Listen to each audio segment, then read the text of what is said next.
Hey guys, this is Megan Denon, and this is my video discussion for week 3 for COMM3233. Um, so this week we're talking about obscenity, indecency, and profane content.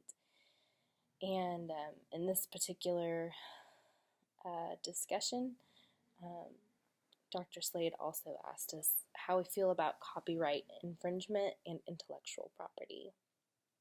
And I was in my prime in 2001 as the 2001-2002 school year was my senior year of high school, and so I was an avid user of Napster and LimeWire and the like, and I might be incriminating myself by saying that, but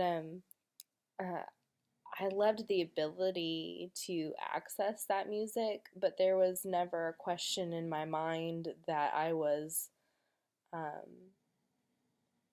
skirting around the legality of going and purchasing a product that someone created.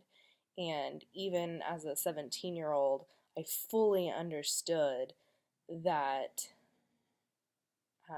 I was doing something sort of wrong and taking advantage of an entity, or I don't know if business is the right word, but something like Napster was in fact directly correlating to me not spending money on a CD at Hastings or whatever. So I think that case was pretty cut and dry, and I think before it was a case, I knew that it was wrong and that there was copyright infringement happening with that taking place. It was kind of the beginning of the modern version of having a mixtape, or, you know, even at the same time burning CDs was really popular. And so all of those things to me kind of fall under that same umbrella of copyright infringement. And I was fully aware of that, even as a teenager. And so how I feel about it is I stand by that. I think that absolutely the Supreme Court should have ruled against Napster in that case. And really my only continuing thoughts on that are how interesting it is now with the way that we stream music. I know that I haven't bought music in probably 2 years because I have Apple Music and I have Spotify. I stream music that I want to listen to for, what I consider a minimal monthly fee, and I have access really to anything I've ever wanted to listen to. I've been able to find it between those 2 subscriptions, or YouTube for that matter. So I think it's really interesting that the music industry is still existing on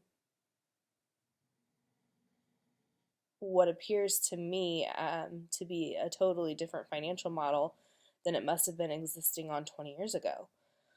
I don't know that much about the way that artists are paid or the way that record labels make money now, and so that's probably something I should figure out, and that would be interesting for me to learn about. But I do feel now with streaming services that I am paying a monthly subscription, so I am paying a fee to access that music, and that's just a totally different scenario than accessing that music entirely for free on a service like Napster. As far as intellectual property goes, I really enjoy writing, and several years ago, before I got really busy with life, I was working really actively on some poetry, and I wanted to self-publish a book of poetry. That was actually at the request of my mom. She was just, I just really want a coffee table book of your work that you've written. And So I looked into self-publishing, I looked into blogging it, putting it out there for the world to see. There is some of it in a blog from like 12 years ago. But ultimately, I felt like it was a risk to put that information, that intellectual property of mine out there.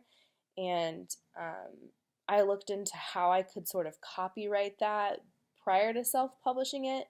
And there are definitely processes that you can go through to help protect things that you've written before you put them online.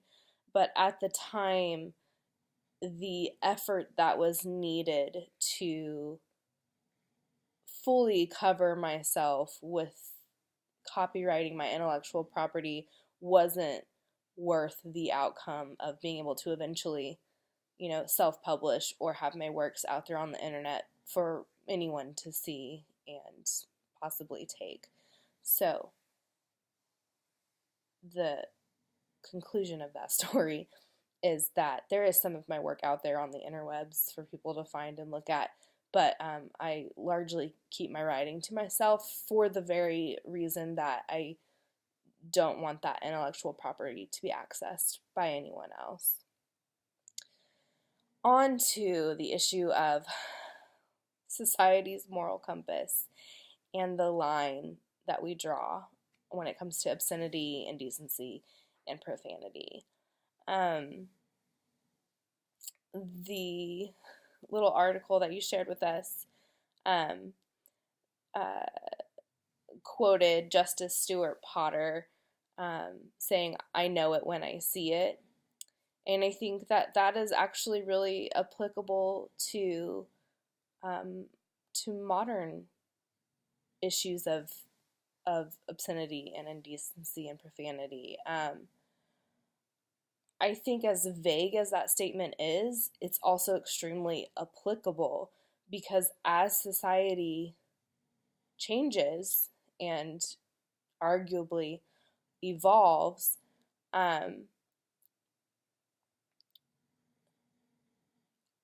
our understanding of what is indecent or obscene or profane changes. And so when you say, "I'll know it when I see it," that's absolutely true, whether it was 1966 or 2020.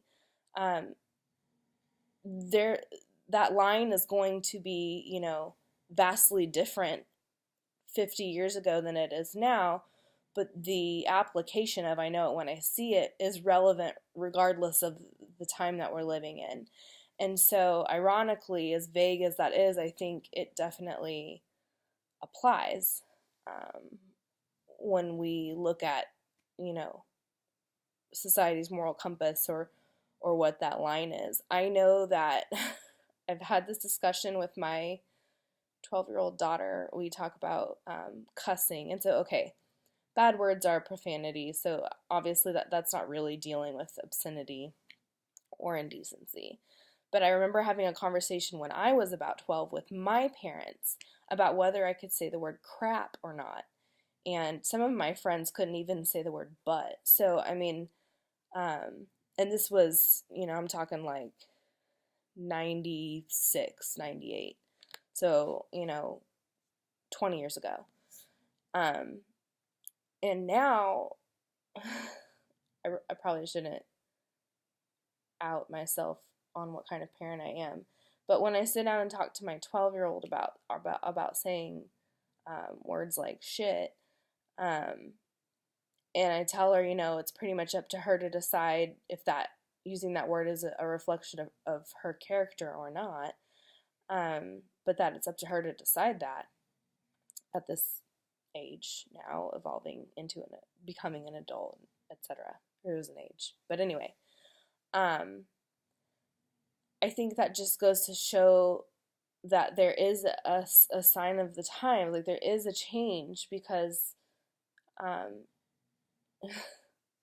hope I'm not offending anybody when I cuss, or what I perceive as cussing, but when you compare crap and shit, and those are like, that's the word that we're talking about, you can see that there's clearly been an evolution in what is generally regarded as acceptable or not.